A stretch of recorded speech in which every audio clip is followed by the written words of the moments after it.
Welcome to another episode of Solotain. Today we're up in the mountains here in North Idaho and we're hunting huckleberries.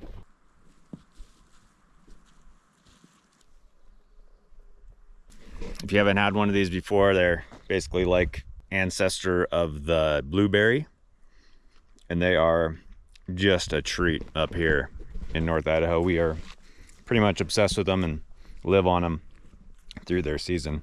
If you come into a town up here, you're usually going to find all sorts of huckleberry ice cream, pies, you name it, pancakes, syrups, jellies.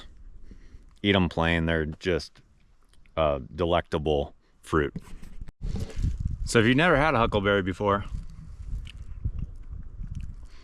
that one was a little extra tart and not super flavorful on the sweet side. But basically these, what you're looking for is they do have a little bit of tartness. They're very juicy biting into them. They have a lot of great flavor, a little bit of earth, really sweet normally, and they are just delicious to eat by themselves. I would say they're sometimes better than a blueberry.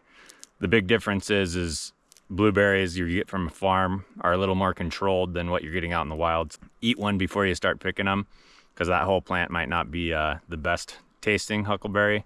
Don't want to waste too much time picking bad ones, and then you got to sort them when you get home on top of that, or you just have some bad huckleberries. But there's plenty of good ones out here. You just got to keep looking. So we try and come out a couple times a year for huckleberry season, just get as many huckleberries as you can. And you know, obviously you're just eating them all day, but freeze the rest for all sorts of different recipes and just enjoy them year round. They're just abundant up here if you can find a good spot. So there's tons of huckleberry plants out here right now, but some have more fruit than others. So of course you can stop and eat the ones that you find, but if you're trying to pack them home, oh, here we go. You got to find the plants that are just packed. This is a great place for me to stop and start collecting.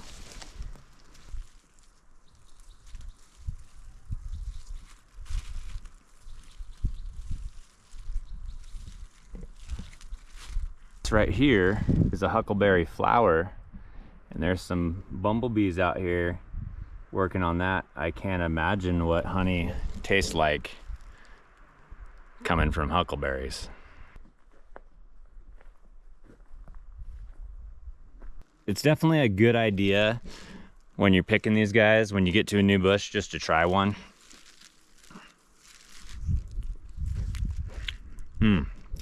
Yep. A lot different from what we were picking up there. You can come across some either super bland ones that are really watered down, or also some super tart ones. So I definitely suggest trying one from every plant you're picking from before you waste too much time. Also, if you find a huckleberry that is more red in tone, I don't see one right here, but if you see a huckleberry that's more red in tone, that one's not ready. Even if it's big, you want to be getting the big dark purple ones when possible. So here's an example of a red one. They're nice and big and plump and look like they're ready to eat, but they're just not ripe yet. So just leave them on that tree. Also, I just want to give a shout out to my daughter for making me this bag here. Keep my hands available for huckleberry picking. Pretty simple idea, but works pretty well.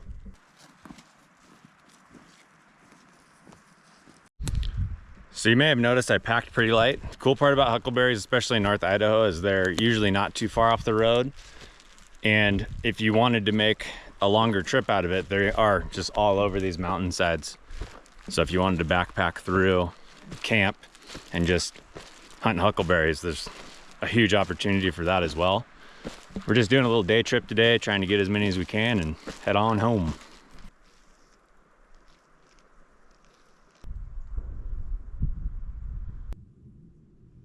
So the stuff hanging from the trees is called lichen, and it's kind of a fungi moss type of deal, and it dries out. Let me see if I can find some on the ground. You can find it in way bigger patches, but it's an excellent fire starter when it's dry like this.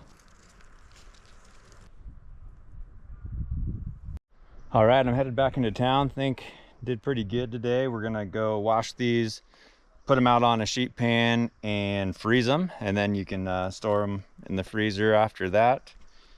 I don't know what I'm going to make with them yet, but keep you posted. Thanks for joining us today, and I hope to see you on the next adventure.